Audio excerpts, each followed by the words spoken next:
Hello friends, welcome to my YouTube channel. So today in this video, I am going to show you how to fix the issue TV turning off automatically.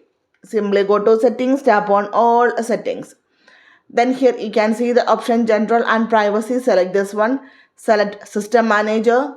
Tap on time. Here you can see the option sleep timer, and the sleep timer is set to 60 minutes on this TV. So if you set any time to a sleep timer, then the TV will automatically turn off after a preset period of time. If you tap on this one, you can see some times 30 minutes, 60 minutes, 120 minutes and 180 minutes. Okay, if you select the option 30 minutes, then after the 30 minutes, the TV will automatically turn off. Or if you set the option 120 minutes, the TV will automatically turn off 120 minutes.